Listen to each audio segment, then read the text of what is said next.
Hello everyone, कैसे हैं आप लोग। उम्मीद करते हैं भाई सभी स्टूडेंट बहुत अच्छे होंगे और सभी बहुत अच्छे से अपनी प्रिपरेशन कर रहे होंगे।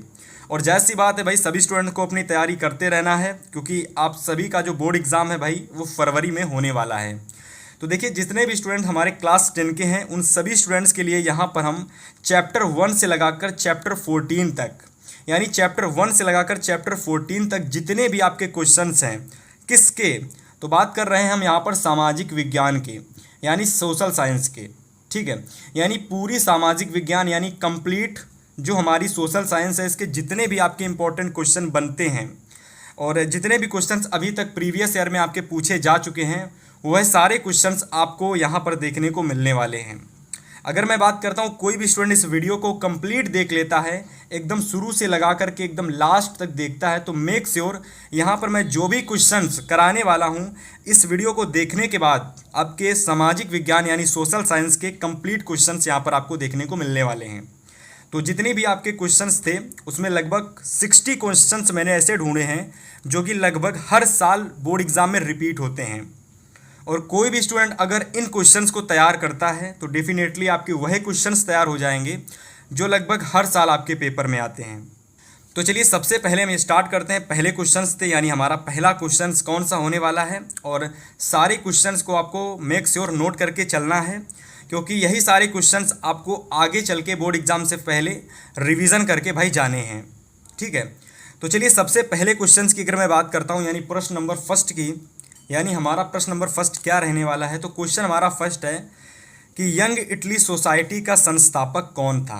ठीक है, तो देखिए आपको एक हमारे कह सकते हो कि एक चीज़ आपको याद रखनी है, हमेशा इटली, जहाँ कहीं भी आपकी इटली की बात होती है वहाँ पर आप लोगों को मेज़नी का नाम हमेशा याद रखना है। आपके माइंड में एक नाम चलना चाहिए, जहाँ कहीं भी इटली की बात हो तो वहाँ पर आप लोगों को कह सकते हो कि मेज़नी का जो नाम है हमेशा आपको अपने माइंड में याद रखना है, क्योंकि अधिकतर इटली के एकीकरण में जो योगदान था वो मेज़नी का था। ठीक है, तो यहाँ पर अगर कैसी भी किसी भी प्रकार की बात होती है इटली से रिलेटेड तो आपको मेज़नी ऑप्शन हमेशा याद रखना है। ठीक है, तो यंग इटली सोसाइटी का संस्थापक कौन था भाई, तो हमारा मेज़नी था। ठीक है, चलिए आगे क्वेश्चन नंबर सेकंड की बात करते हैं, प्रश्न नंबर सेकंड की। तो यदि अगर मैं बात करता हूँ क्वेश्चन नंबर सेकंड की, तो प्रश्न हम लोगों का है कि 1848 की फ्रांसीसी राज्य क्रांति के फलस्वरूप। अब देखो, क्वेश्चन यहाँ पर हमारा पूछा गया कि 1848 की फ्रांसीसी की जो राज्य क्रांति हुई थी ना, उसके फलस्वरूप क्या हुआ था।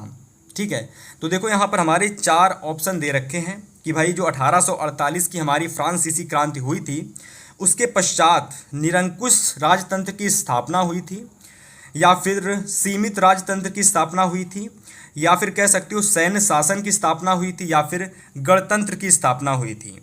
यदि मैं बात करता हूं 1848 ईस्वी में जो हमारी फ्रांस की क्रांति हुई थी, इसके पश्चात क्या हुआ था, तो इसमें आप लोग कह सकते हो कि गणतंत्र की जो हुई थी घोषणा हुई थी। ठीक है, गणतंत्र की हमारे घोषणा हुई थी, उसके उपलक्ष्य में मैं यह कह सकता हूं कि गणतंत्र की स्थापना हुई थी।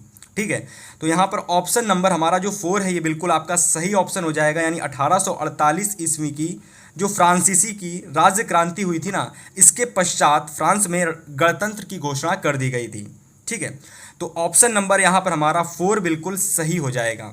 ठीक है, चलिए अब मैं बात करने वाला हूँ क्वेश्चन नंबर तीसरे की, जिसको आपको नोट करना है और एकदम अच्छे से इसका आंसर तैयार करना है। तो प्रश्न नंबर हमारा तीसरा है कि इटली का एकीकरण किसके नेतृत्व में किया गया। ठीक है, बड़ा ही मोस्ट इंपॉर्टेंट क्वेश्चन है ये। ठीक है, काफ़ी बार ये क्वेश्चंस आपके पेपर में रिपीट हुए हैं और हर एक क्वेश्चंस को अगर आप तैयार कर लेते हो, है ना, मेरे द्वारा बताए गए अगर ये 60 बहुविकल्पी प्रश्न आप एग्जाम से पहले इनको नोट कर लेते हो, तैयार कर लेते हो, तो डेफिनेटली आपको एग्जाम में सामाजिक विज्ञान में बहुत सारे क्वेश्चंस आपको यहाँ से देखने को मिलने वाले हैं। तो इटली का एकीकरण किसके नेतृत्व में किया गया भाई, इसके अगर मैं सही ऑप्शन की बात करता हूं तो देखिए यहाँ पर आपका दे रखा है गैरीबॉल्डी दे रखा है, बिस्मार्क दे रखा है, बोनापार्ट दे रखा है यानी नेपोलियन बोनापार्ट दे रखा है, और आपका काइजर विलियम प्रथम, जिसको शॉर्टकट में विलियम प्रथम भी कह दिया जाता है। ठीक है, तो यदि मैं इसके सही ऑप्शन की बात करता हूँ तो इटली का जो एकीकरण था, ठीक है, आप लोग इसको रट के भी याद कर सकते हो। अगर आपने इस चीज़ों को संक्षेप में पढ़ा हुआ है तो आपको सारी चीज़ें इटली के एकीकरण में क्या हुआ था, किसका योगदान था, वो सारी चीज़ें आपको पता होंगी।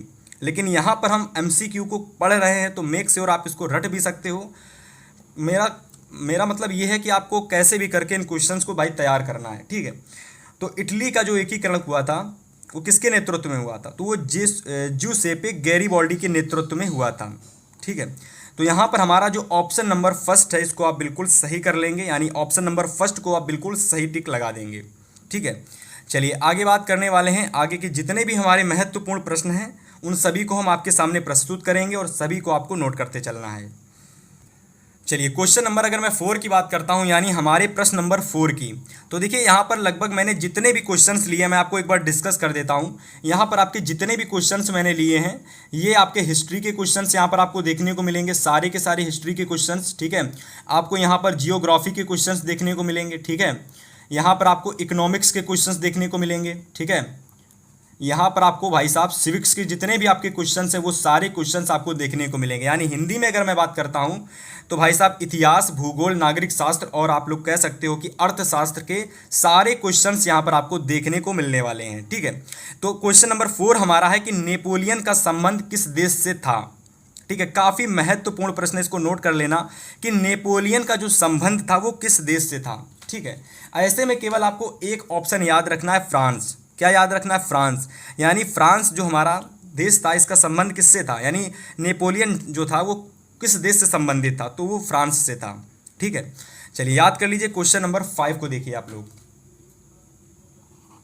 चलिए प्रश्न नंबर अगर मैं 5 की बात करता हूं तो प्रश्न नंबर 5 हमारा कह रहा है कि वियना की संधि कब हुई थी। यदि मैं वियना की संधि की बात करता हूं, किसकी? वियना की संधि की, तो यहाँ पर आप लोगों को कह सकते हो कि 1814 दे रखा है, 1815 दे रखा है, 1816 दे रखा है, 1817 दे रखा है। तो यदि मैं वियना की संधि की बात करता हूँ तो वियना की संधि जो हुई थी वो वर्ष 1815 ईस्वी में हुई थी। कब हुई थी भाई? वर्ष 1815 ईस्वी में, ठीक है। एक ऑप्शन आपको याद कर लेना है कि वियना की जो संधि हुई थी वो वर्ष 1815 ईस्वी में हुई थी, ठीक है। यानी ऑप्शन नंबर यहाँ पर अगर मैं सही लगाता हूँ तो ऑप्शन नंबर हमारा सेकंड बिल्कुल सही आप कर लेंगे, ठीक है। और जितने भी हमारे स्टूडेंट इस क्लास को देख रहे हैं भाई, जिनको भी क्वेश्चंस का आंसर आता है वो हमसे पहले आंसर देने का प्रयास करेंगे, क्योंकि होगा ये कि जो भी क्वेश्चंस आप पढ़े होंगे हमें पता भी चलेगा कि ऐसे कौन से क्वेश्चंस हैं जो आपने पहले से पढ़ रखे हैं, ठीक है। चलिए क्वेश्चन नंबर 6 की अगर मैं बात करता हूँ तो प्रश्न नंबर हमारा 6 दे रखा है कि सविनय अवज्ञा आंदोलन कब चलाया गया था। तो एक चीज़ मैं आपको और क्लियर कर देता हूँ इस क्वेश्चन से रिलेटेड कि जितने भी आपके आंदोलन थे, ठीक है, जितने भी आपके आंदोलन थे, असहयोग आंदोलन, सत्याग्रह, ठीक है, सविनय अवज्ञा, नमक सत्याग्रह, मतलब अभी तक जितने भी आंदोलन थे वो सारे आंदोलन आपकी महात्मा गांधी से रिलेटेड थे, ठीक है।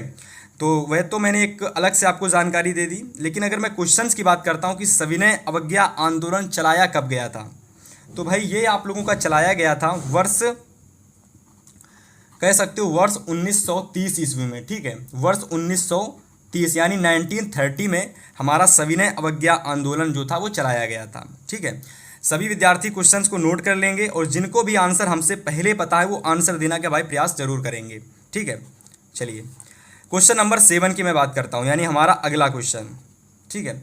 तो प्रश्न नंबर 7 हमारा है कि असहयोग आंदोलन का मुख्य कारण क्या था, यानी जो असहयोग आंदोलन था ये आखिर में महात्मा गांधी जी ने क्यों चलाया था, ठीक है।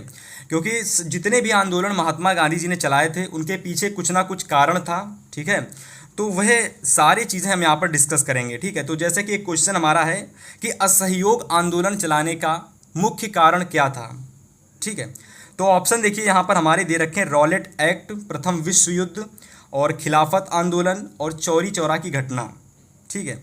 तो अगर मैं यहाँ पर बात करता हूँ कि असहयोग आंदोलन क्यों महात्मा गांधी जी ने चलाया था, तो आपको ऑप्शन याद कर लेना है रॉलेट एक्ट, ठीक है। ये रॉलेट एक्ट ऑप्शन आपको याद कर लेना है भाई, काफ़ी महत्वपूर्ण ये हमारा क्वेश्चन था कि असहयोग आंदोलन का मुख्य कारण क्या था, जिसका हमारा सही ऑप्शन हो जाएगा रॉलेट एक्ट, ठीक है। और जितने भी क्वेश्चंस यहाँ पर हम डिस्कस कर रहे हैं अभी ये सारे आपके हिस्ट्री के क्वेश्चंस हैं। इसके बाद हम जियोग्राफी के क्वेश्चंस देखेंगे और फिर हम इकोनॉमिक्स के देखेंगे और इसके बाद हम जितने भी आपके सिविक्स के क्वेश्चंस हैं सारे क्वेश्चंस हम बारीकी से सभी की बात करेंगे। डेफिनेटली आपको वह सारे क्वेश्चंस यहाँ देखने को मिलेंगे जितने भी आपके प्रीवियस ईयर में पूछे जा चुके हैं, ठीक है। तो कंप्लीट आप लोग क्लास को देखिएगा और सारे क्वेश्चंस को नोट भाई ज़रूर करिएगा। क्वेश्चन नंबर अगर मैं 8 की बात करता हूं, यानी प्रश्न नंबर 8 की, तो 8वां नंबर क्वेश्चन कह रहा है कि वंदे मातरम गीत का लेखक कौन था। ठीक है, यानी जो आपके वंदे मातरम गीत था, ठीक है, इसको किसने लिखा था।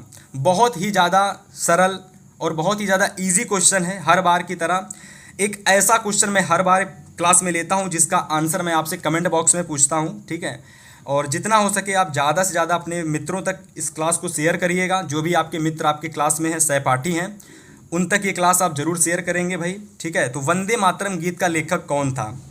तो ऐसे में आपको केवल एक ऑप्शन याद रखना है। वैसे बहुत सारे स्टूडेंट को इसका ऑप्शन पता होगा। ठीक है, जिनको नहीं पता मैं आपको बता देता हूँ कि बंकिम चंद्र चटर्जी जी ने कह सकते हो कि वंदे मातरम गीत की रचना की थी। ठीक है, चलिए भाई नोट कर लीजिए इस क्वेश्चंस को। चलिए आगे क्वेश्चंस की बात करते हैं अब हम। चलिए क्वेश्चन नंबर 9 की अगर मैं बात करता हूं, यानी हमारा अगला क्वेश्चन क्या रहने वाला है। तो देखिए यहाँ पर सभी विद्यार्थी पढ़ेंगे कि सविनय अवज्ञा आंदोलन की शुरुआत किस महत्वपूर्ण घटना के साथ की गई। तो देखो यहाँ पर हर बार की तरह मैंने बताया था ना कि जो आपका चैप्टर नंबर 2 है भारत में राष्ट्रवाद। ठीक है, यहाँ पर आपको जितने भी क्वेश्चंस देखने को मिलेंगे सारे के सारे क्वेश्चंस अधिकतर आपको आंदोलन से रिलेटेड मिलेंगे। ठीक है, यानी हमारा जो चैप्टर नंबर 2 है भारत में राष्ट्रवाद, यहाँ पर अधिकतर क्वेश्चंस आपको आंदोलन से रिलेटेड देखने को मिलने वाले हैं। ठीक है, तो ऐसे ही हमारा क्वेश्चन है कि सविनय अवज्ञा जो आंदोलन था इसकी शुरुआत किस महत्वपूर्ण घटना के साथ की गई थी। ठीक है, तो देखो यहाँ पर हमारे 4 ऑप्शन दे रखे हैं। यदि मैं सही ऑप्शन की बात करता हूँ तो देखिए नमक, जो आप लोगों का नमक कह सकते हो, नमक कर पर एक प्रकार से जो ब्रिटिश सरकार ने कर लगा रखा था, तो नमक कर को हटाने के लिए सविनय अवज्ञा आंदोलन चलाया गया था। ठीक है, मेरी बात आप सुनिएगा कि ब्रिटिश सरकार ने नमक के कर पर, ठीक है, नमक पर एक प्रकार से कर लगा रखा था। ठीक है, तो नमक के कर को हटाने के लिए महात्मा गांधी ने सविनय अवज्ञा जो आंदोलन था वो प्रारंभ किया था। ठीक है, तो ऑप्शन नंबर यहाँ पर हमारा 2 बिल्कुल सही हो जाएगा। ठीक है, नमक कानून तोड़कर। ठीक है, चलिए आगे क्वेश्चन नंबर 10 की मैं बात करने वाला हूँ। तो चलिए सभी विद्यार्थी नोट करेंगे हमारा अगला क्वेश्चन। क्वेश्चन नंबर 10 कह रहा है कि भारत में शिक्षक दिवस कब मनाया जाता है। बहुत ही ज़्यादा इजी क्वेश्चन है कि भारत में शिक्षक दिवस कब मनाया जाता है। भाई सभी विद्यार्थियों को ये क्वेश्चन पता होगा कि भारत में जो शिक्षक दिवस है यानी टीचर्स डे है वो कब मनाया जाता है। ठीक है, तो इसका आंसर आप हमें कमेंट बॉक्स में बताएंगे। काफ़ी ज़्यादा सरल क्वेश्चन है, तो हर बार की तरह एक ऐसा क्वेश्चन जो काफ़ी इजी होता है, सरल होता है, उसका आंसर हम अपने कमेंट के ज़रिए आपको बताने, सभी लोग बताने का प्रयास करेंगे भाई। ठीक है, कि भारत में जो शिक्षक दिवस है वो कब मनाया जाता है। चलिए इसके बाद आगे के क्वेश्चन को बात करते हैं। प्रश्न नंबर देखिए 11 हमारा दे रखा है कि 1929 में जो आर्थिक महामंदी आई थी, ठीक है, पूरे विश्व में आई थी। भाई याद कर लेना आप लोग इस क्वेश्चन को कि वर्ष 1929 में जो आर्थिक महामंदी आई थी, आर्थिक महामंदी, ठीक है, ये जो वर्ष 1929 में आर्थिक महामंदी आई थी, इस महामंदी का मुख्य कारण क्या था। ठीक है, तो देखिए यहाँ पर हमारे 4 ऑप्शन दे रखे हैं। कृषि क्षेत्र में अत्यधिक उत्पादन, ठीक है, अत्यधिक निवेश, बैंकों का निजीकरण और आपका उद्योगों की संख्या में वृद्धि। ठीक है, तो यदि मैं बात करता हूं कि 1929 में हमारी जो आर्थिक महामंदी आई थी इसका मुख्य कारण क्या था। ठीक है, तो याद कर लेना, इसका सही ऑप्शन आप लोगों का हो जाएगा कृषि क्षेत्र में अत्यधिक उत्पादन। ठीक है, चलिए भाई आगे हम क्वेश्चन नंबर 12 की बात करते हैं, यानी प्रश्न नंबर 12 की। चलिए सभी विद्यार्थी नोट करेंगे 12 नंबर क्वेश्चन कि वर्ष 1944 में ब्रिटेन वुड्स सम्मेलन कहाँ आयोजित किया गया था। अब देखिए यहाँ पर अगर मैं बात करता हूँ ब्रिटेन वुड्स सम्मेलन की, ठीक है, तो ब्रिटेन वुड्स सम्मेलन कहाँ पर आयोजित किया गया था। ठीक है भाई, तो ये आप लोगों का कह सकते हो कि ये आप लोगों का आयोजित किया गया था। चलिए भाई अगले क्वेश्चंस की अगर मैं बात करता हूँ क्वेश्चन नंबर 13 की, तो देखिए यहाँ पर हमारा 13 नंबर क्वेश्चन है कि संयुक्त राष्ट्र संघ की स्थापना कब हुई थी, यानी संयुक्त राष्ट्र संघ की स्थापना आपको बतानी है कि कब हुई थी। जैसा कि अभी हमने क्वेश्चंस की बात की थी भाई कि संयुक्त राष्ट्र संघ का मुख्यालय कहाँ पर स्थित है, सेम उसी से रिलेटेड ये हमारा क्वेश्चन है कि संयुक्त राष्ट्र संघ की स्थापना कब हुई थी। ठीक है, तो आपको याद कर लेना है कि संयुक्त राष्ट्र संघ की जो स्थापना हुई थी ये वर्ष 1995 में हुई थी, यानी वर्ष 1995 ईस्वी में हुई थी। ठीक है, काफ़ी महत्वपूर्ण इंपॉर्टेंट क्वेश्चन है ये भाई, तो सभी विद्यार्थी इसको नोट करेंगे और इसको एकदम अच्छे तरीके से नोट तैयार कर लेंगे। ठीक है, चलिए यहाँ पर अगर मैं ऑप्शन की बात करता हूँ तो यहाँ पर हमारा ऑप्शन नंबर जो है ये बिल्कुल फर्स्ट वाला सही हो जाएगा, ठीक है। यानी 1995 की जगह आप 1945 कर लीजिए, ठीक है। यानी संयुक्त राष्ट्र संघ की जो स्थापना हुई थी वो 1945 ईस्वी में हुई थी, ठीक है। चलिए क्वेश्चन नंबर 14 की यदि मैं बात करता हूँ, यानी हमारे अगले क्वेश्चंस की, यानी प्रश्न नंबर 14 की अगर मैं बात करता हूँ, तो यहाँ पर 14 नंबर क्वेश्चन कह रहा है कि निम्न में से कौन हमारा अजैवी संसाधन है, ठीक है। यानी ऐसा कौन सा संसाधन है जो हमारा अजैवी है, ठीक है। काफ़ी इजी क्वेश्चन है पहचानना। यहाँ पर आप लोग कह सकते हो कि पशु हमारा एक जैवी संसाधन होता है, मछलियाँ भी होती हैं ये भी हमारा एक जैवीय संसाधन होता है, पौधे की अगर मैं बात करता हूँ ये भी हमारा होता है। लेकिन अगर मैं चट्टान की बात करता हूँ तो काफ़ी आसान सा क्वेश्चन था, मुझे पता सभी स्टूडेंट को ये आंसर पता होगा, ठीक है। तो यहाँ पर हमारा ऑप्शन नंबर जो फर्स्ट है ये बिल्कुल सही हो जाएगा। यानी चट्टाने जो हमारा है ये हमारा एक अजैवीय संसाधन है, ठीक है। चलिए आगे क्वेश्चन नंबर 15 की मैं बात करता हूँ। क्वेश्चन नंबर 15 की अगर मैं बात करता हूँ तो 15 नंबर क्वेश्चन कह रहा है कि लेटराइट मिट्टी निम्नलिखित में से किस राज्य में पाई जाती है। जो हमारी लेटराइट मिट्टी होती है ये अत्यधिक किस राज्य में पाई जाती है। तो देखिए अगर मैं लेटराइट मिट्टी की बात करता हूँ, ये एक ऐसी मृदा होती है जो बहुत ही ज़्यादा उपजाऊ होती है, और यह मृदा जो अधिकतर होती है महाराष्ट्र में पाई जाती है। कहाँ पे पाई जाती है? महाराष्ट्र में, ठीक है। चलिए सभी विद्यार्थी इसको नोट कर लेंगे, इसके बाद मैं आगे के क्वेश्चंस की बात करता हूँ। चलिए क्वेश्चन नंबर 16 को देखिए सभी स्टूडेंट, कि कपास की खेती के लिए निम्नलिखित में से कौन सी मिट्टी उपयुक्त है। यानी यहाँ पर आपको यह बताना है कि कपास की जब हम खेती करते हैं तो उस खेती के लिए सबसे अच्छी हमारी मृदा कौन सी होती है, सबसे अच्छी मिट्टी कौन सी होती है। तो देखिए अधिकतर जो हमारी मिट्टी सबसे बेस्ट होती है वो हमारी काली मिट्टी ही होती है। यानी काली मिट्टी में अगर हम कोई भी फसल को लगाते हैं तो बेहतर और अच्छी फसल हमें प्राप्त होती है। तो यहाँ पर बात की गई थी कि कपास की खेती के लिए सबसे अधिक अच्छी मिट्टी कौन सी होती है। तो यहाँ पर अगर मैं बात करता हूँ तो तीसरा वाला ऑप्शन यानी काली मिट्टी हमारा बिल्कुल सही ऑप्शन हो जाएगा, ठीक है। चलिए क्वेश्चन नंबर 17 की बात करते हैं भाई। चलिए प्रश्न नंबर 17 को देखिए और इसका सही ऑप्शन बताने का सभी विद्यार्थी प्रयास करेंगे कि निम्नलिखित में से कौन सा परंपरागत संसाधन है। यानी ऐसा कौन सा संसाधन है जो कि परंपरागत है, ठीक है। चलिए ऑप्शन आपको दिखाते हैं और राइट ऑप्शन सभी विद्यार्थी देने का प्रयास करेंगे। तो यहाँ पर आपके 4 ऑप्शन दे रखे हैं, पवन ऊर्जा, ठीक है, सौर ऊर्जा, प्राकृतिक गैस और ज्वारीय ऊर्जा। तो यहाँ पर बात की गई थी परंपरागत संसाधन की, ठीक है। तो यहाँ पर अगर मैं सही ऑप्शन की बात करता हूँ तो कह सकती हूँ प्राकृतिक गैस जो है, ठीक है, प्राकृतिक गैस, यह हमारा ऑप्शन बिल्कुल सही हो जाएगा, ठीक है। प्राकृतिक गैस जो होता है एक प्रकार का कह सकते हो कि परंपरागत संसाधन होता है, ठीक है। चलिए सभी विद्यार्थी नोट कर लेंगे भाई। इसके बाद प्रश्न नंबर 18 की अगर मैं बात करता हूँ, यानी क्वेश्चन नंबर 18 की मैं बात करता हूँ, तो क्वेश्चन नंबर 18 कह रहा है कि इनमें से कौन सी रबी की फसल है, कौन सी आपकी रबी की फसल है। अब देखिए यहाँ पर ध्यान से समझिए, अगर रबी की फसल की बात कर दें तो हमेशा याद रखना कि आप लोगों की गेहूं जो होते हैं ये भी रबी की फसल होती है, ठीक है, गेहूं। और इसके बाद जितनी भी आपकी दालें होती हैं ये सारी रबी की फसलें होती हैं। चना की यदि मैं बात करता हूँ ये भी आपकी रबी की फसल होती है। और आपके जितने भी मोटे अनाज होते हैं ये सारे के सारे रबी की फसलों में आते हैं। और सरसों भी आता है आप लोगों का रबी की फसलों में, ठीक है। तो अगर इनमें से कोई भी ऑप्शन आपको दिख जाता है तो मेक श्योर आपको वह ऑप्शन सही लगा देना है, ठीक है। अगर मैं यहाँ पर बात करता हूँ कि इनमें से कौन सी हमारी रबी की फसल है, तो देखिए चावल की यदि मैं बात करता हूँ तो ये बिल्कुल ऑप्शन गलत हो जाएगा, कपास हमारा बिल्कुल गलत हो जाएगा, मोटे अनाज और चना यहाँ पर हमारा ऑप्शन 2 दे रखे हैं, ठीक है।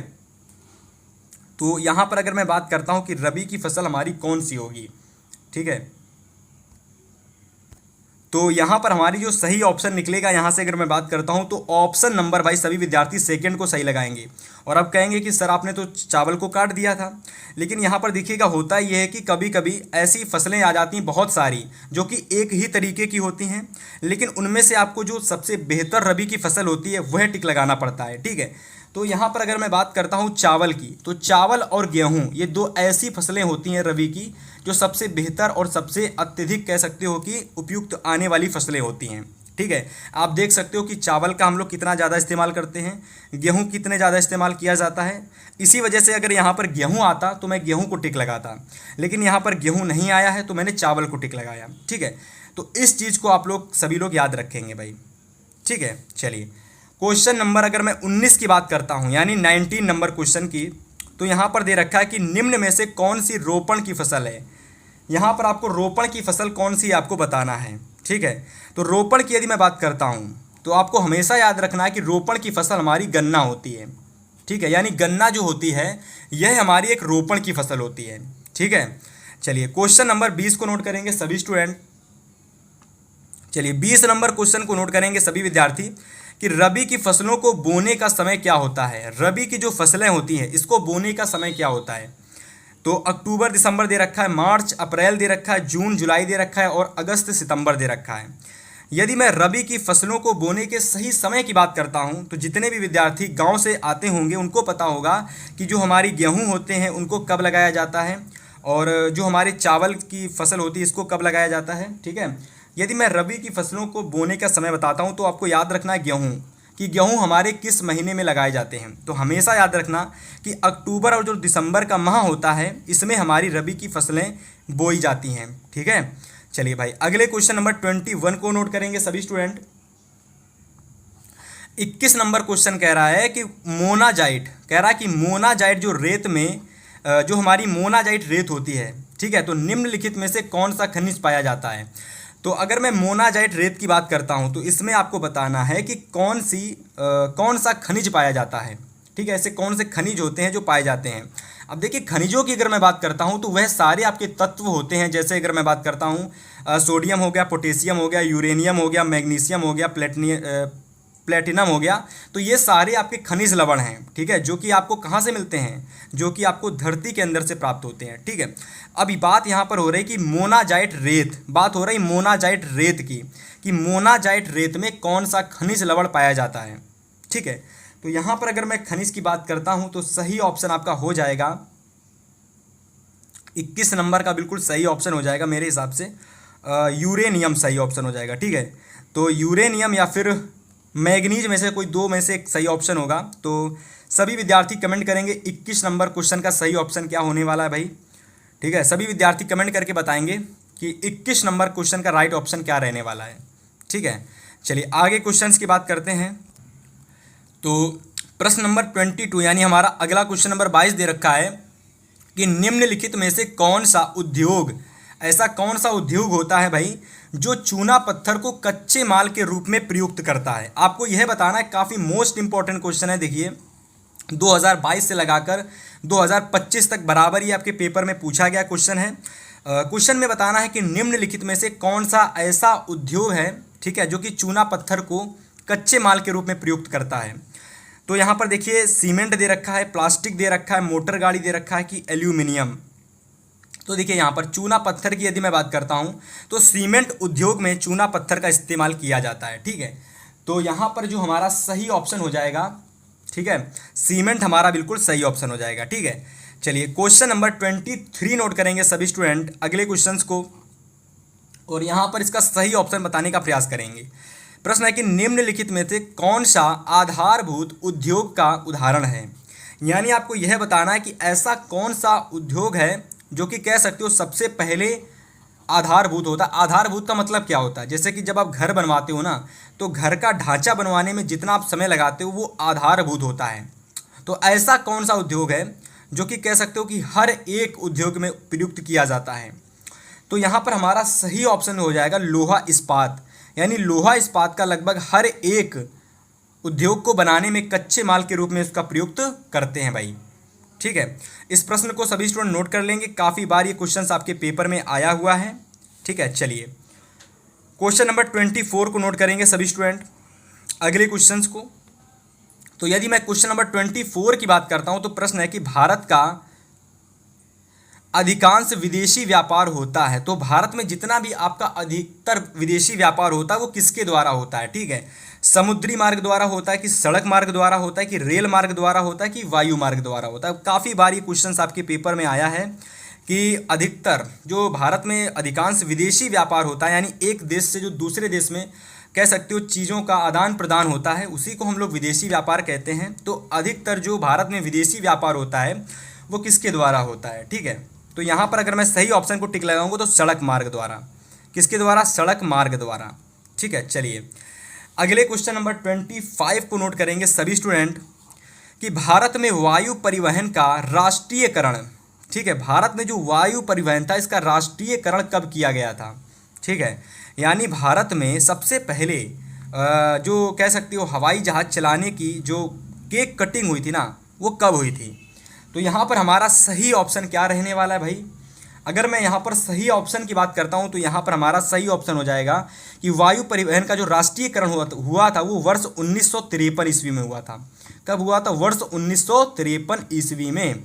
तो सभी इसको नोट कर लेंगे एकदम अच्छे तरीके से और ऑप्शन नंबर सेकेंड को बिल्कुल सही लगा लेंगे, ठीक है। चलिए 26 नंबर क्वेश्चन को नोट करेंगे सभी स्टूडेंट कि निम्नलिखित में से कौन सा गैर परंपरागत संसाधन है, ठीक है। यहाँ पर देखिए कोयला दे रखा है, प्राकृतिक गैस दे रखा है, आपको यह बताना है कि भैया गैर परंपरागत स्रोत आपका कौन सा है, ठीक है। चलो यहाँ पर मैं आपको बता देता हूँ कि जो आप लोगों की पवन ऊर्जा होता है ना, पवन ऊर्जा, जो पवन ऊर्जा होती है ये आपका एक प्रकार से गैर परंपरागत स्रोत में शामिल किया जाता है, ठीक है। डेफिनेटली इस क्वेश्चन को आप तैयार कर लेंगे और हर विद्यार्थी जो भी क्लास को देख रहे हैं ना, सभी से मेरा निवेदन है कि जिनको भी ऐसा लगता है कि मैं हर एक सब्जेक्ट के नोट्स चाहता हूँ, हर एक सब्जेक्ट की ई बुक लेना चाहता हूँ। अब देखिए ई बुक क्या है, तो भैया ई बुक आपकी एक तरीके से हर सब्जेक्ट का कोर्स है। हर सब्जेक्ट का कोर्स का मतलब ये है कि अगर आपको सोशल साइंस की ई बुक परचेस करनी है और अगर आपको ऐसा लगता है कि मैं 95 प्लस नंबर लाना चाहता हूं लेकिन मेरे पास अभी कुछ भी है नहीं, मेरे पास ना तो इम्पोर्टेंट क्वेश्चंस हैं, ना तो हमारे पास इम्पोर्टेंट टॉपिक हैं, ना तो हमारे शॉर्ट नोट्स बने हुए हैं, तो जिनको भी ऐसा लगता है कि मुझे ई बुक परचेस करनी है मात्र 15 रुपये पे करके हर एक सब्जेक्ट की आपको ई बुक दी जाती है। तो मेक श्योर आप एक बार डिस्क्रिप्शन बॉक्स ज़रूर चेक करेंगे और हर एक ई बुक आपको यहाँ से मिल सकती है, वो भी मात्र 15 रुपये हर एक ई बुक का प्राइस है, ठीक है। डेफिनेटली आप एक बार डिस्क्रिप्शन बॉक्स ज़रूर चेक करेंगे और एक बार देखेंगे भाई ज़रूर, ठीक है। तो यहाँ पर हमारे सारे क्वेश्चंस डिस्कस हो चुके थे भाई। अब मैं आगे के क्वेश्चंस आपको बताने वाला हूँ जिनको सभी विद्यार्थी नोट करेंगे। तो क्वेश्चन नंबर जो हमारा आगे था 26 नंबर, उसका राइट ऑप्शन आपका पवन ऊर्जा हो जाएगा, ठीक है। इसको नोट कर लेंगे सभी लोग। चलिए क्वेश्चन नंबर 27 को सभी विद्यार्थी नोट करेंगे और इसका सही ऑप्शन क्या है बताने का भाई प्रयास करेंगे। तो प्रश्न हम लोगों का है कि निम्नलिखित में से कौन सा बॉक्साइट का प्रमुख उत्पादक राज्य है, ठीक है। आपको यह बताना है क्वेश्चन में कि जो बॉक्साइट होता है, ठीक है, बॉक्साइट, इसका प्रमुख उत्पादक राज्य हमारा कौन सा है, ठीक है। तो देखो यहाँ पर उड़ीसा दे रखा है, पंजाब दे रखा है, तमिलनाडु दे रखा है, बिहार दे रखा है। आपको क्वेश्चन में यह बताना है जो हमारी बॉक्साइट होती है, ठीक है, बॉक्साइट, इसका प्रमुख उत्पादन कहाँ पर किया जाता है, किस राज्य में किया जाता है। तो सही ऑप्शन आप लोग टिक लगा लेना आप लोग हमेशा। उड़ीसा में इसका उत्पादन अधिकतर उत्पादन जो होता है, अत्यधिक उत्पादन या फिर अधिकतर उत्पादन वो उड़ीसा राज्य में किया जाता है। किसका किया जाता है, तो बॉक्साइट का, ठीक है। चलिए भाई आगे क्वेश्चन नंबर 28 को नोट करेंगे सभी स्टूडेंट। 28 नंबर क्वेश्चन कह रहा है कि मुंबई हाई प्रसिद्ध है। देखिए मुंबई हाई जो हमारा मुंबई हाई एक प्रकार से कंपनी कह लो, ठीक है, एक प्रकार से कंपनी कह लो, एक प्रकार से आप लोग कह सकते हो कि ये एक जगह है, ठीक है, ये एक जगह है, तो आप इस तरीके से समझ सकते हो। अब आपको यह बताना है कि जो मुंबई हाई जो हमारी जगह है ये किसके लिए प्रसिद्ध है, किस नाम से प्रसिद्ध है और किस कार्य के लिए प्रसिद्ध है, ठीक है। तो यदि मैं इसके सही ऑप्शन की बात करता हूँ तो पेट्रोलियम के लिए ये हमारा जो मुंबई हाई है ये जगह हमारी प्रसिद्ध है। किसके लिए प्रसिद्ध है, तो ये हमारी पेट्रोलियम के लिए प्रसिद्ध है, ठीक है। चलिए सभी लोग नोट कर लेंगे भाई। इसके बाद क्वेश्चन नंबर 29 की मैं बात करने वाला हूँ।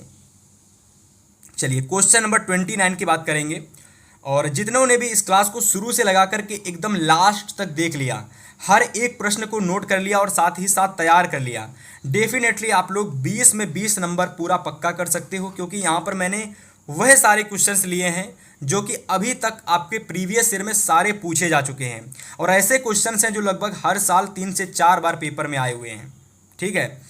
तो 29 नंबर क्वेश्चन है कि निम्नलिखित में से कौन सा नवीकरणीय योग्य संसाधन नहीं है, यानी ऐसा कौन सा हमारा संसाधन है जिसका अगर हमने एक बार इस्तेमाल कर लिया फिर हम उसका दोबारा इस्तेमाल नहीं कर सकते हैं। तो आपको ये बताना ऐसा कौन सा हमारा संसाधन है, ठीक है। तो यहाँ पर अगर मैं बात करता हूँ जीवाश्म ईंधन की, तो जीवाश्म ईंधन जैसे अगर मैं बात करता हूँ तेल की, जैसे मैं बात करता हूँ तेल की, जैसे मैं बात करता हूँ पेट्रोल की, तो पेट्रोल हो गया, तेल हो गया, डीजल हो गया, ये सारे जीवाश्म ईंधन हैं। और अगर हम लोग इनका एक बार इस्तेमाल कर लेते हैं तो हम इसको दोबारा कहीं से भी इसको ना, तो जैसे आप समझिए, जैसे गाड़ी में हमने पेट्रोल डाला, अब गाड़ी चली, इसके बाद क्या गाड़ी हमें पेट्रोल निकाल कर दे देती है? नहीं देती है ना। तो इसका मतलब यह होता है कि नवीकरणीय वह संसाधन होता है जिसका एक बार अगर मैं इस्तेमाल कर लेता हूँ तो दोबारा वह चीज़ हमारे पास, या फिर मैं उसका इस्तेमाल नहीं कर सकता। वह हमारा क्या होता है? जीवाश्म ईंधन होता है। ठीक है, तो नोट कर लीजिए। चलिए भाई, आगे क्वेश्चन नंबर 30 की यदि मैं बात करता हूँ, 30 नंबर क्वेश्चन की, तो क्वेश्चन नंबर 30 हमारा कह रहा है कि लौह अयस्क, क्वेश्चन नंबर 30 कह रहा है कि लौह अयस्क हमारा किस प्रकार का संसाधन है। ठीक है, लौह अयस्क हमारा किस प्रकार का संसाधन है, तो नोट करेंगे सभी स्टूडेंट और बताएंगे। अब देखिए, यहाँ पर अगर मैं लौह अयस्क की बात करता हूँ, यहाँ पर अगर मैं लौह अयस्क की बात करता हूँ तो एक तरीके का ये हमारा एक कौन सा संसाधन है भाई, किस प्रकार का संसाधन है? तो ये हमारा एक प्रकार का अनवीकरणीय योग्य संसाधन है। ठीक है, मेरे हिसाब से। ठीक है, इसको आप नोट कर लेंगे। और जिनको भी ऐसा लगता है कि मैं कुछ ऑप्शन गलत बता देता हूं, तो भाई आप कमेंट में सही बताने का प्रयास करेंगे। कभी कभी ऐसा होता है कि हम जो आंसर बताते हैं वो गलत हो जाता है, बताना दूसरा चाहते हैं और टिक दूसरा लग जाता है। ठीक है, तो ऐसी कंडीशन में आपको यह करना है कि उसका आंसर आप कमेंट में सही बताएंगे। ठीक है, चलिए क्वेश्चन नंबर 31 की यदि मैं बात करता हूँ, क्वेश्चन नंबर 31 की यदि मैं बात करता हूं तो 31 नंबर क्वेश्चन कह रहा है कि निम्नलिखित देशों में से कहां संघात्मक शासन नहीं है। आपको यह बताना है कि जो संघात्मक शासन व्यवस्था है ये किस देश में लागू नहीं है। देखिए, यहाँ पर अगर मैं ऑप्शन की बात करता हूँ तो देखो, भारत दे रखा है ऑप्शन में, ठीक है, बेल्जियम दे रखा है, इसके बाद और ऑप्शन आपके दे रखे होंगे। तो अगर मैं बात करता हूँ कि संघात्मक शासन कहाँ पर लागू नहीं है, तो हमेशा याद रखना कि ऑप्शन में आपको भारत यानी इंडिया, हमारा देश जरूर दिया जाएगा और आपको इसी को बिल्कुल सही लगाना है, क्योंकि हमारा जो देश है एक लोकतांत्रिक देश है। ठीक है, इस बात को आपको याद रखना है। तो प्यारे विद्यार्थियों, यहाँ पर आप लोग अगला क्वेश्चन नंबर 32 नोट करेंगे सभी स्टूडेंट। अब देखिए, यहाँ पर मैं जो भी क्वेश्चंस आपको डिस्कस कराऊंगा सब कुछ बताऊंगा कि कहाँ से आपका क्वेश्चन आया हुआ है। ठीक है, तो क्वेश्चन नंबर 32 है आप लोगों का कि संसदीय प्रजातंत्र की स्थापना किस देश में सर्वप्रथम हुई। तो इस क्वेश्चन में आपको यह बताना है, और यह क्वेश्चन हमारा है नागरिक शास्त्र का। ठीक है, यह क्वेश्चन हमारा कहाँ का है, तो यह क्वेश्चन हमारा है नागरिक शास्त्र का। ठीक है भाई, क्वेश्चन में पूछा गया है कि संसदीय प्रजातंत्र की जो स्थापना हुई थी वो किस देश में हुई थी सबसे पहले। तो अगर मैं इस क्वेश्चन का राइट ऑप्शन बात करता हूँ तो भैया इसका सही ऑप्शन आप लोगों का हो जाएगा इंग्लैंड। ठीक है, यानी इस क्वेश्चन का सही ऑप्शन क्या हो जाएगा? इंग्लैंड। ठीक है, चलिए अगले क्वेश्चन नंबर 32 को सभी लोग नोट करेंगे और इसका जो भी आंसर सही है उसका सभी विद्यार्थी आंसर बताने का प्रयास करेंगे।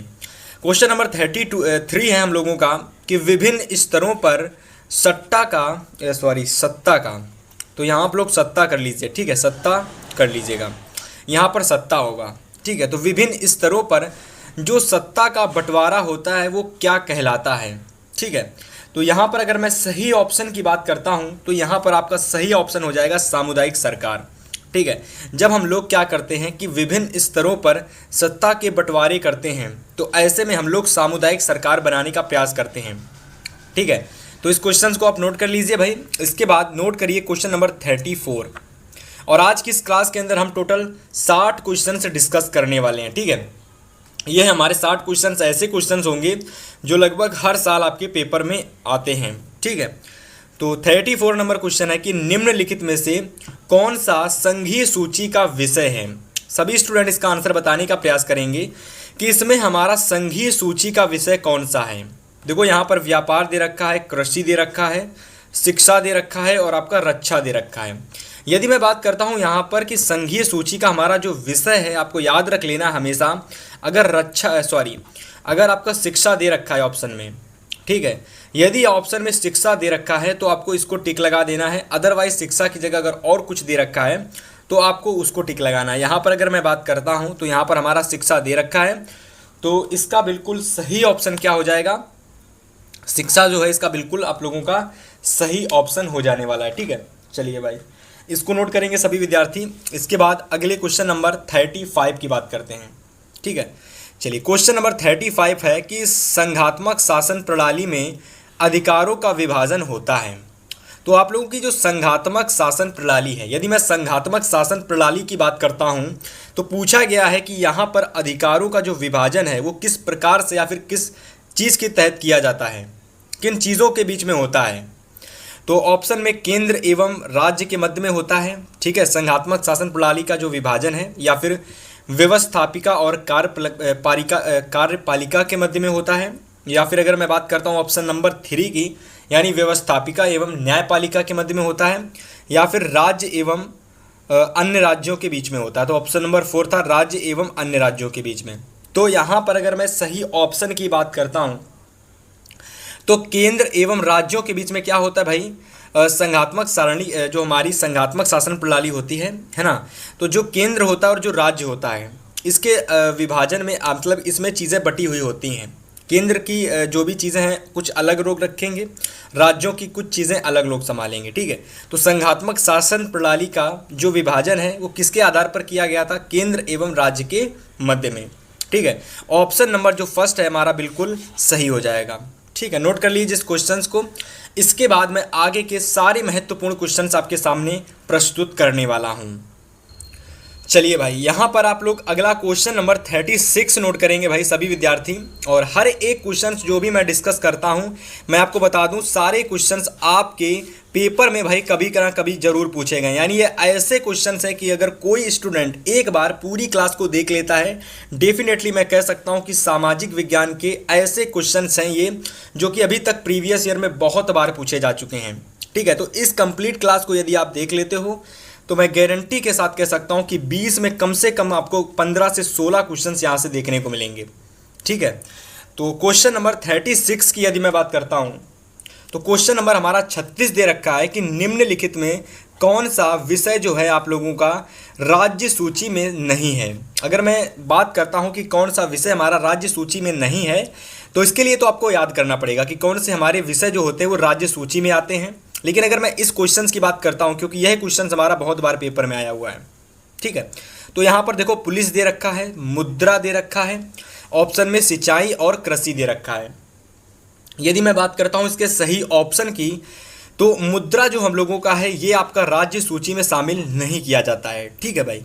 इस क्वेश्चंस के ऑप्शन को और उस क्वेश्चंस को एकदम अच्छे से नोट कर लीजिए, एकदम आंसर बना करके इसका। चलिए भाई, इसके बाद मैं प्रश्न नंबर 37 आप लोगों को बताता हूं और इस क्वेश्चन को आप लोग एकदम अच्छे तरीके से नोट कर लीजिए। क्वेश्चन नंबर 37 है कि निम्नलिखित में से कौन सा राज्य सूची का विषय है। अब आपको यहां पर यह बताना है कि इन ऑप्शन में से ऐसा कौन सा विषय है जो कि राज्य सूची का है। आपको यह नहीं बताना है कि कौन सा ऑप्शन जो है वो आप लोगों का राज्य सूची में नहीं आता है। अब आपको यह बताना है कि इन 4 ऑप्शन में से ऐसा कौन सा ऑप्शन है जो राज्य सूची में आपका आता है। तो विदेशी व्यापार दे रखा है, मुद्रा दे रखा है, बैंकिंग है और वही सारे ऑप्शन है व्यापार है। जो ऑप्शन यहाँ दे रखे थे 4, वही 4 ऑप्शन यहाँ दे रखे हैं, ठीक है। चलिए इसका अगर मैं बात करता हूँ व्यापार की, यदि मैं व्यापार की बात करता हूँ तो व्यापार जो होता है ये आपका राज्य सूची में शामिल किया जाता है भाई, ठीक है। सभी लोग इसको एकदम अच्छे तरीके से नोट कर लेंगे एकदम। और मैं जो भी क्वेश्चंस आपको यहाँ पर कराया हूँ इनकी आप अलग से एकदम नोट्स तैयार कर लीजिए और यही सारे क्वेश्चंस आपको एग्जाम से पहले भाई तैयार करके जाने हैं, ठीक है। चलिए क्वेश्चन नंबर 38 को नोट करेंगे सभी स्टूडेंट कि निम्नलिखित में से किस देश को छोड़कर हर जगह तानाशाही, ठीक है, इसको आप काट दीजिए, यहाँ पर आप लोग कर लीजिए तानाशाही। तो तानाशाही पर लोकतंत्र को प्राथमिकता दी जाती है। तो ऐसा कौन सा देश है जिसको छोड़ करके हर जगह पर तानाशाही होती है उसको लोकतंत्र पर प्राथमिकता दी जाती है। यदि मैं भारत देश की बात करता हूँ प्राथमिकता दी जाती है। यदि मैं पाकिस्तान की बात करता हूँ तो पाकिस्तान में क्या है कि पाकिस्तान एक तरीके से आप ये भी कह सकते हो कि वहाँ पर जो लोकतांत्रिक व्यवस्था है, हालांकि लोकतांत्रिक व्यवस्था तो हमारे देश में भी उतनी अच्छी नहीं रह गई है, लेकिन अगर मैं बात करता हूँ प्रचलित कहाँ पे है तो वो पाकिस्तान में है। तो पाकिस्तान में क्या होता है कि लोकतंत्र में क्या होता है, तानाशाही को प्राथमिकता नहीं दी जाती है, ठीक है। तो इसको आप लोग बिल्कुल सही कर लेंगे भाई, ठीक है। चलिए आगे क्वेश्चन नंबर 39 नोट करेंगे सभी स्टूडेंट क्वेश्चन नंबर 39 है कि निम्नलिखित में से किस राज्य में अधिकतम साक्षरता दर पाई जाती है। अगर मैं क्वेश्चन में पढ़ूं और बात करूं तो अधिक साक्षरता कहां पर पाई जाती है, हम लोग स्टार्टिंग से पढ़ते चले आ रहे हैं क्लास 8 से कि जो हमारा केरल राज्य है, जो हमारा राज्य केरल है, यहाँ पर अत्यधिक शिक्षित लोग पाए जाते हैं। यहाँ के लोग फॉरेन में जाकर के तैयारी करते हैं। तो यहाँ से अगर मैं बात करता हूँ ट्रिक के तहत, ठीक है, तो किस राज्य में अधिकतम साक्षरता दर पाई जाती है भाई, तो आप कहेंगे भैया जी केरल में पाई जाती है। क्या कहेंगे भाई, आप कहेंगे कि केरल में भाई जी पाई जाती है अधिकतर कह सकते हो कि अधिकतम साक्षरता दर। ठीक है, चलिए क्वेश्चन नंबर 40 नोट करेंगे सभी स्टूडेंट और सही ऑप्शन क्या है बताने का प्रयास करेंगे। तो यहां पर क्वेश्चन नंबर 40 हमारा दे रखा है कि प्रति व्यक्ति आय से क्या तात्पर्य है। आपको यह बताना है क्वेश्चन में कि प्रति व्यक्ति आय से आप क्या समझते हो। ठीक है, अब देखो प्रति व्यक्ति आय क्या होती है। अगर मैं बात करता हूं एक देश के आधे से अधिक सामान्य निवासियों, ठीक है, देखो मैं सिंपल से बता देता हूं कि प्रति व्यक्ति क्या आय क्या होती है। यदि मैं राष्ट्रीय आय जो होती है उसमें अगर मैं जनसंख्या को भाग देकर प्राप्त जो आय निकलती है, अगर मैं बात करता हूं जो भी हमारी जनसंख्या है, ठीक है, जो भी हमारी देश की जनसंख्या है उसको हम नोट कर लेंगे। ठीक है, इसके बाद कह रहा है कि राष्ट्रीय आय में, है ना, जो भी हमारी राष्ट्रीय आय है, जो भी हमारी राष्ट्रीय आय है और जो भी हमारी कह सकते हो कि जनसंख्या की आय है उसमें हमको क्या करना है, भाग दे देना। ये हमारी राष्ट्रीय आय है, ये हमारी क्या कह सकते हो कि जनसंख्या है। ठीक है, ये हमारी जनसंख्या है और ये हमारी राष्ट्रीय आय है। मैं क्या करूंगा, जनसंख्या से राष्ट्रीय आय को क्या करूंगा, भाग दे दूंगा। जो भी हमारे कह सकते हो प्रतिशत में प्राप्त होगा वह हमारा क्या होगा, कह सकते हो कि तो कह सकते हो वह हमारी प्रति व्यक्ति आय होगी। ठीक है, चलिए क्वेश्चन नंबर आप लोग 41 नोट करेंगे सभी विद्यार्थी और इसका सही ऑप्शन बताने का प्रयास करेंगे। अब देखिए यहाँ पर क्वेश्चन में हमसे कह रहा है कि सामान्यतः किसी देश का विकास निम्नलिखित में से किस आधार पर निर्धारित किया जा सकता है। देखो यहाँ पर आप लोग क्वेश्चन को देखो, जितने भी क्वेश्चंस आपके मैं करा रहा हूँ ये सारे क्वेश्चंस आपके सामाजिक विज्ञान के हैं। ठीक है, देखिए सामाजिक विज्ञान के क्वेश्चंस को आप डायरेक्ट रट के भी तैयार कर सकते हो। यदि आपने चैप्टर पढ़ा है तो वहाँ से आप लोग लॉजिक के तहत भी आंसर को तैयार कर सकते हो।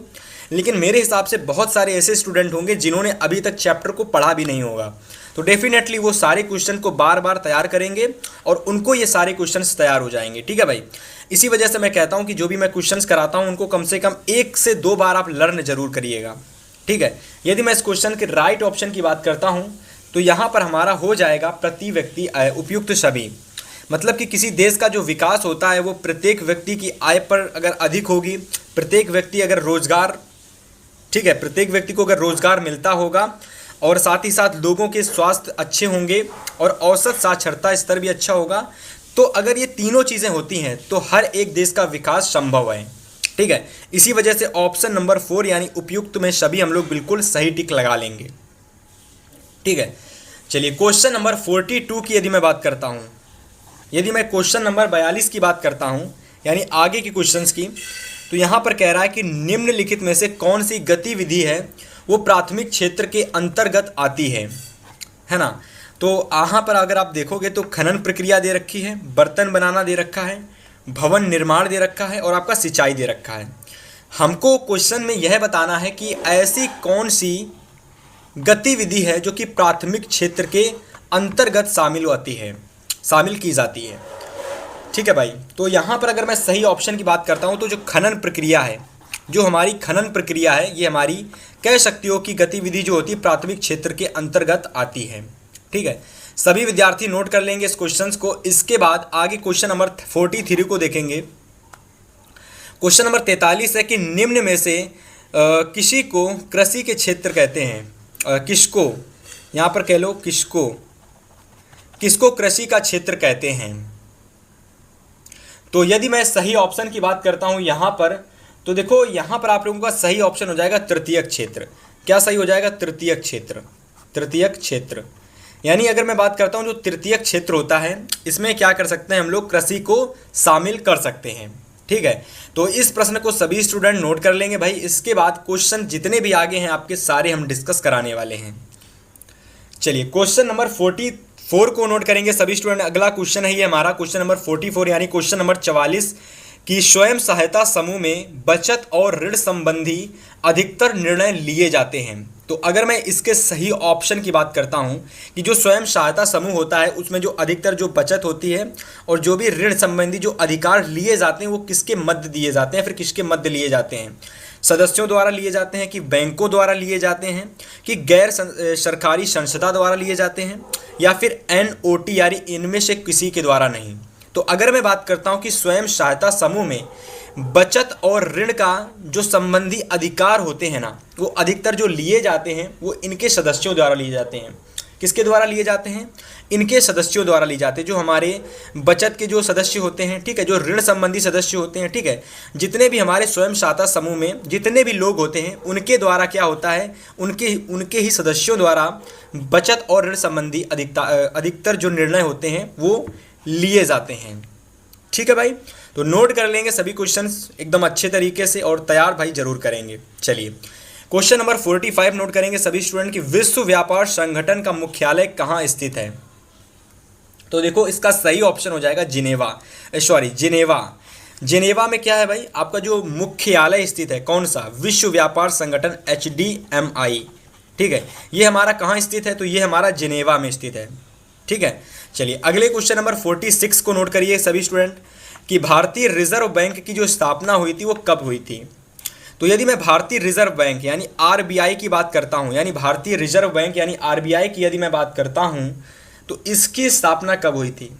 देखो 1935 दे रखा है, 1980 दे रखा है, 1970 दे रखा है और 1950 दे रखा है। अगर मैं सही ऑप्शन को टिक लगाता हूं तो यहां पर हमारा सही ऑप्शन हो जाएगा 1900, कह सकते हो सभी विद्यार्थी कि 1935 में हमारा RBI की स्थापना हुई थी।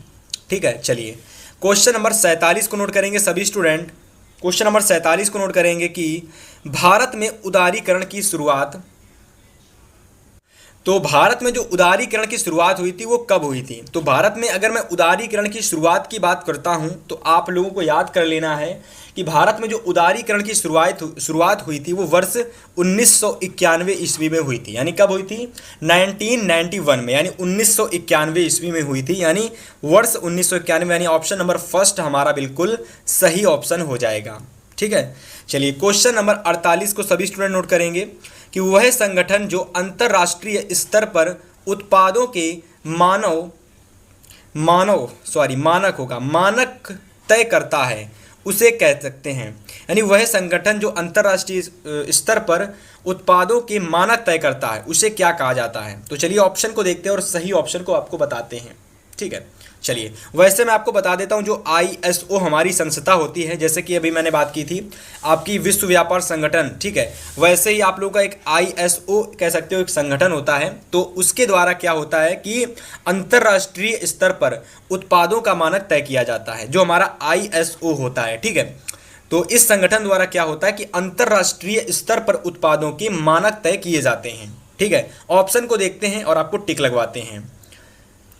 तो यहाँ पर देखिए आप लोगों के ऑप्शन में ISI दे रखा होगा, ISRO दे रखा होगा, ISO दे रखा होगा और WCF दे रखा होगा, लेकिन सही ऑप्शन क्या हो जाएगा मेरे प्यारे विद्यार्थी? ISO। ठीक है, तो चलिए नोट कर लीजिए इस क्वेश्चन को। इसके बाद क्वेश्चन नंबर 49 सभी स्टूडेंट नोट करेंगे, यानी 49 नंबर क्वेश्चन नोट करेंगे कि निम्नलिखित में से कौन सा राजनीतिक दल राष्ट्रीय पार्टी नहीं है? अगर मैं बात करता हूं कि यहां पर हमारा कौन सा ऐसा दल है जो कि राष्ट्रीय पार्टी नहीं है, तो देखो यहाँ पर बहुजन समाज पार्टी दे रखा है, भारतीय जनता पार्टी यानी BJP दे रखा है, समाजवादी पार्टी दे रखा है और आपका इंडियन नेशनल कांग्रेस दे रखा है। यदि मैं बात करता हूँ ऐसी कौन सी हमारी पार्टी है जो कि कह सकते हो कि राजनीतिक दल में शामिल नहीं है, तो वह हमारी समाजवादी पार्टी है। सभी लोग नोट कर लीजिए इस क्वेश्चन को, बहुत बार पेपर में ये आया है। ठीक है, चलिए क्वेश्चन नंबर 50 को सभी स्टूडेंट नोट करेंगे। तो यदि मैं क्वेश्चन नंबर 50 यानी 50 की बात करता हूं तो क्वेश्चन नंबर हमारा 50 दे रखा है कि भारतीय राष्ट्रीय कांग्रेस का गठन कब किया गया था या फिर कब हुआ था। तो अगर मैं बात करता हूं भारतीय राष्ट्रीय कांग्रेस की जो संगठन था हम लोगों का जो पार्टी है, इसका गठन की अगर मैं बात करता हूं भारतीय राष्ट्रीय कांग्रेस पार्टी की, तो इसका जो गठन हुआ था ना ये वर्ष 1885 ईस्वी में हुआ था। कब हुआ था? वर्ष 1885 यानी 1885 में। ठीक है, यानी वर्ष 1885 ईस्वी में। तो ऑप्शन की यदि मैं बात करता तो क्वेश्चन नंबर 50 की यदि मैं बात करता हूँ तो आप सभी को मैंने बताया कि क्वेश्चन नंबर 50 का जो राइट आंसर हो जाएगा वो वर्ष 1885 हो जाएगा। ठीक है, तो आप इसको बिल्कुल सही लगा लेंगे। चलिए आगे क्वेश्चन नंबर 51 को सभी विद्यार्थी नोट करेंगे और इसका सही आंसर क्या है उसका बताने का प्रयास करेंगे। तो क्वेश्चन हम लोगों का है कि संविधान के माध्यम से महिलाओं का प्रतिनिधित्व सुनिश्चित किया गया है। अगर मैं बात करता हूँ संविधान के हिसाब से कि संविधान में क्या लिखा हुआ है और संविधान के हिसाब से क्या कहा गया है कि जो महिलाओं का जो प्रतिनिधित्व है वो किन किन कह सकते हो किन निकायों पर सुनिश्चित किया गया है। तो देखिए यहाँ पर स्थानीय निकायों पर या फिर लोकसभा में या फिर राज्यसभा में या फिर प्रांतीय विधायिका में। तो अगर मैं बात करता हूँ कि संविधान के माध्यम से महिलाओं का जो प्रतिनिधित्व है वो सुनिश्चित किया गया है। ठीक है, तो इसका सही आंसर हो जाएगा ऑप्शन नंबर फर्स्ट, यानी कि स्थानीय निकायों में। किसमें? स्थानीय निकायों में। ठीक है, चलिए नोट कर लीजिए भाई। इसके बाद प्रश्न नंबर 52 सभी लोग नोट करेंगे और हर एक प्रश्न अगर आप देखेंगे सारे विद्यार्थी तो 2022 से लगाकर जो जितने भी क्वेश्चंस आपके 2025 तक पूछे गए हैं बराबर परीक्षा में, वह सारे क्वेश्चंस आपको मैंने यहाँ पर सम्मिलित किए हैं। ठीक है, ये सारे क्वेश्चंस, और आपको बहुत सारे क्वेश्चंस यहाँ से पेपर में देखने को मिलेंगे। ठीक है, तो क्वेश्चन नंबर अगर मैं 52 की बात करता हूँ तो क्वेश्चन कह रहा है कि निम्नलिखित में से कौन सा लोकतंत्र से संबंधित शासन नहीं है। तो 52 नंबर क्वेश्चंस में आपको यह बताना है कि यहाँ पर हमारा लोकतंत्र से संबंधित शासन कौन सा नहीं है। ठीक है, देखो लोकतंत्र क्या होता है सभी विद्यार्थियों को पता होगा कि ऐसी शासन व्यवस्था जहाँ पर लोगों द्वारा सरकार चुनी जाती है। ठीक है, जहाँ पर लोग अपने सारे मांग को सरकार के सामने प्रस्तुत कर सकते हैं। भाई ऐसी शासन व्यवस्था को हम लोग क्या कहते हैं? लोकतांत्रिक शासन व्यवस्था कहते हैं। ठीक है, अब बात यह आती है कि यहाँ पर लोकतंत्र से संबंधित शासन कौन सा है। तो ऑप्शन में पारदर्शी शासन दे रखा है, वैध शासन दे रखा है, उत्तरदायी शासन दे रखा है। अगर मैं इसके बाद बात करता हूँ चौथे ऑप्शन की तो आपको अगले पेज में दिखेगा। फिलहाल अगर मैं बात करता हूँ कि लोकतंत्र से संबंधित शासन कौन सा है तो देखो ये भी हमारा है, पारदर्शी भी है, वैध शासन भी हमारा लोकतंत्र से संबंधित है। और अगर मैं उत्तरदायी शासन की बात करता हूँ तो ये तीनों ही हमारे जो होते हैं, कह सकते हो कि यह तीनों ही हमारे जो लोकतंत्र से संबंधित शासन है। किससे? लोकतंत्र से संबंधित ये तीनों हमारे शासन हैं। तो इसके उपलक्ष्य में मैं कह सकता हूँ कि जो हमारा राइट ऑप्शन होगा वह हमारा होगा इनमें से सभी, यानी ऑप्शन नंबर जो 4 हमारा है इनमें से सभी, वह हमारा राइट ऑप्शन होगा। ठीक है, क्योंकि क्वेश्चन में जो तीनों ऑप्शन दे रखे थे वह हमारे तीनों सही ऑप्शन थे। ठीक है, उसके तहत मैंने इन सभी में टिक लगाया। ठीक है, अब चलिए क्वेश्चन नंबर 53 को सभी विद्यार्थी नोट करेंगे और इसका सही आंसर क्या है बताने का प्रयास करेंगे। क्वेश्चन है कि भारतीय जनता पार्टी, यानी अगर मैं बात करूं बीजेपी की, भारतीय जनता पार्टी, तो कह रहा है भारतीय जनता पार्टी यानी बीजेपी का जो गठन था वो कब हुआ था। ठीक है, यानी बीजेपी यानी भारतीय जनता पार्टी का जो भाई गठन हुआ था वो किस वर्ष में हुआ था। ठीक है, तो अगर मैं बात करता हूँ तो यहाँ पर हमारा क्या सही ऑप्शन होने वाला है। तो यदि मैं बात करता हूँ यहाँ पर 53 नंबर क्वेश्चन के राइट ऑप्शन की, तो देखो यहाँ पर राइट ऑप्शन इसका हो जाएगा वर्ष 1980 में। बहुत सारे ऑप्शन आपको दे रखे होंगे लेकिन आपको सही ऑप्शन टिक लगाना है 1980, यानी जो भारतीय जनता पार्टी थी इसका जो गठन हुआ था ये वर्ष 1980 ईस्वी में हुआ था। ठीक है, और ये एक ऐसा क्वेश्चन है जिसको मैं यह कह सकता हूँ कि यह क्वेश्चन हर बार आपके पेपर में आता है और लगभग सभी विद्यार्थियों को तैयार भी करना है, क्योंकि आप पता है कि इस टाइम प्रेजेंट टाइम में किसकी सरकार चल रही है। तो डेफिनेटली ये क्वेश्चंस आपसे पूछा जा सकता है कि बीजेपी का गठन कब हुआ था। ठीक है, चलिए आगे क्वेश्चन नंबर 54 को सभी विद्यार्थी नोट करेंगे। क्वेश्चन है कि किसी अधिकारी को सौंपा गया दस्तावेज क्या कहलाता है। यदि मैं बात करता हूँ किसी अधिकारी को, ठीक है, यदि मैं बात करता हूँ किसी अधिकारी को, तो अगर हम लोग किसी अधिकारी की बात करते हैं जो उसको दस्तावेज सौंपा जाता है, उसको मैं प्रमाण पत्र कहता हूँ, कि सारणी कहता हूँ, कि शपथ पत्र कहता हूँ, कि विवरण कहता हूँ। तो भाई साहब उसको हम लोग कहते हैं शपथ पत्र। क्या कहते हैं उसको हम लोग कहते हैं शपथ पत्र।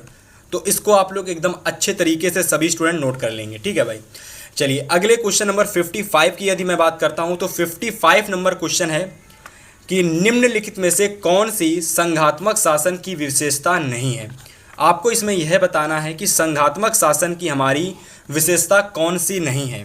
ठीक है, देखो इस क्वेश्चन को आप लोग पढ़ोगे ध्यान से तो यहाँ पर आपको ऑप्शन में दिखेगा शक्तियों का वितरण, शक्तियों का केंद्रीयकरण और सर्वोच्च न्यायपालिका, और चौथा ऑप्शन है कठोर संविधान। यदि मैं बात करता हूँ कि कौन सी संघात्मक शासन की विशेषता नहीं है, ठीक है, तो यहाँ पर हमारा जो सही ऑप्शन हो जाएगा वह हमारा हो जाएगा सर्वोच्च न्यायपालिका या फिर कठोर संविधान में से हमारा ऑप्शन नंबर जो कठोर संविधान है, यह हमारा कह सकते हो कि संघात्मक शासन व्यवस्था, संघात्मक शासन की एक विशेषता नहीं है। ठीक है भाई, तो कठोर संविधान जो ऑप्शन हम लोगों का हो जाएगा ये बिल्कुल सही ऑप्शन आप लोगों का हो जाएगा। ठीक है, चलिए आगे क्वेश्चन नंबर 56 नोट करेंगे सभी विद्यार्थी। क्वेश्चन नंबर 56 कि भारत में पंचायती राज की संस्थाओं में महिलाओं का जो महिलाओं को कितना प्रतिशत आरक्षण दिया गया है। तो भारत में जो पंचायती राज की संस्था थी उसमें अगर मैं बात करता हूँ महिलाओं को कितने प्रतिशत आरक्षण दिया गया है, तो यहाँ पर आप लोग बिल्कुल सही लगा लेंगे 33%। ठीक है, यानी 33% महिलाओं को आरक्षण दिया गया है, किसमें? पंचायती राज संस्थाओं में। ठीक है भाई, नोट कर लेंगे सभी स्टूडेंट्स क्वेश्चंस को। और हर एक क्वेश्चन लगभग आपके हर साल प्रीवियस ईयर में पूछा गया है, वो आपका 2025 का एग्ज़ाम हो या फिर 2024 का एग्ज़ाम हो, लगभग जो हर साल क्वेश्चंस आपके पेपर में आए हुए हैं वह सारे क्वेश्चंस आपको यहाँ पर मैंने प्रस्तुत किए हैं भाई। ठीक है, चलिए आगे के जो क्वेश्चंस हैं मैं आपके सामने यहाँ पर प्रस्तुत करने वाला हूँ, और सारे क्वेश्चंस आपको एकदम बचे हुए प्रश्नों को नोट करना है और इनको एग्जाम से पहले भाई घर पर आपको लर्न जरूर करना है। ठीक है, तो क्वेश्चन नंबर 57 यानी क्वेश्चन नंबर 57 हम लोगों का है यहाँ पर कि निम्नलिखित में से किस देश का विभाजन धर्म तथा जाति के आधार पर हुआ था। तो अगर मैं बात करता हूँ ऐसा कौन सा देश था जहाँ पर विभाजन धर्म के हिसाब से और जाति के हिसाब से हुआ था, तो वह हमारा जो देश था वह देश हमारा था बेल्जियम। कौन सा देश था? बेल्जियम। बहुत सारे ऑप्शन दे रखे होंगे पर बेल्जियम आपको बिल्कुल सही लगा लेना। ठीक है, जैसे कि यहाँ पर भारत दे रखा है, नीदरलैंड दे रखा है, यूगोस्लाविया दे रखा है, पर हमको पता है कि ऐसा वह देश था जहाँ पर धर्म और जाति के हिसाब से विभाजन किया था, वह हमारा देश बेल्जियम था। तो इस वजह से हमें केवल एक ऑप्शन याद रखना है, बहुत सारे ऑप्शन के आपको चक्कर में नहीं पड़ना है। ठीक है, इसी वजह से मैं आपको वही ऑप्शन सबसे पहले बताता हूँ जो ऑप्शन आपका सही होता है। ठीक है, चलिए सरकार के अब 58 नंबर क्वेश्चन है कि सरकार के उच्च और निम्न स्तर के बीच सत्ता के बंटवारे को कहते हैं। अगर मैं बात करता हूँ सरकार के उच्च और निम्न स्तर के बीच में जो सत्ता के बंटवारे होते हैं उसको हम लोग क्या कहते हैं, तो उसको हम लोग बोलते हैं भाई कह सकते हो कि ऊर्ध्वाधर वितरण। उसको क्या कहते हैं? ऊर्ध्वाधर वितरण। तो ऑप्शन नंबर जो हम लोगों का तीसरा है ऊर्ध्वाधर वितरण, ये हमारा बिल्कुल सही ऑप्शन हो जाएगा। इसके अलावा बहुत सारे ऑप्शन आपको दे रखे होंगे पर आपको केवल एक ऑप्शन याद रखना है भाई। ठीक है, चलिए नोट कर लीजिए। इसके बाद क्वेश्चन नंबर 59 नोट करेंगे यानी 59 नोट करेंगे सभी स्टूडेंट। हाँ, तो भाई क्वेश्चन हम लोगों का कि अश्वेत आंदोलन कितने वर्ष तक चला था। जो हम लोगों का अश्वेत आंदोलन था पूछा गया है ये कितने वर्षों तक चला था। यदि मैं बात करता हूँ इस क्वेश्चन के सही ऑप्शन की, तो यहाँ पर आप लोगों का सही ऑप्शन हो जाएगा 10 वर्ष, यानी ये टोटल 10 वर्षों तक चला था। आगे क्वेश्चन नंबर आप लोगों का 60 है जिसका सही आंसर 2005 हो जाएगा।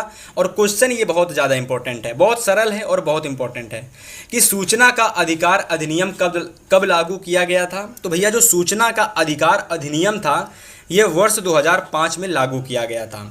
और इस तरीके से देखिए आज के इस क्लास के अंदर हमने टोटल 60 ऐसे बहुविकल्पी क्वेश्चन डिस्कस किए। यदि कोई भी ये 60 बहुविकल्पी क्वेश्चंस को एग्जाम से पहले एक बार तैयार कर लेता है, डेफिनेटली सामाजिक विज्ञान में 20 नंबर के जो क्वेश्चंस आपको पेपर में आते हैं लगभग 15 से 16 क्वेश्चंस आपको डायरेक्ट इसी वीडियो से देखने को मिलेंगे। ठीक है, तो इस वीडियो को भाई साहब डाउनलोड हो सके तो डाउनलोड करके रख लेना, वरना सेव करके रख लेना और अपने मित्रों तक इस क्लास को जरूर शेयर कर देना भाई। ठीक है, साथ ही साथ चैनल को अगर आप सब्सक्राइब करके रखोगे तो आने वाली हर इंपॉर्टेंट वीडियो की नोटिफिकेशन आप तक तुरंत पहुंचेगी, जिससे कि आप अपनी तैयारी को बहुत ज़्यादा बेहतर कर सकते हो। ठीक है, और हर सब्जेक्ट में यदि आपको 95% लाना है तो एक बार हमारे द्वारा बनाई गई हर एक सब्जेक्ट की ई बुक जो है ना, ई बुक, उसको आप ज़रूर परचेस करिएगा। प्राइस मात्र 15 रुपये है हर एक ई बुक का, तो एक बार डिस्क्रिप्शन जरूर चेक करिएगा। मिलेंगे आपसे हम नेक्स्ट वीडियो में, तब तक के लिए गुड बाय।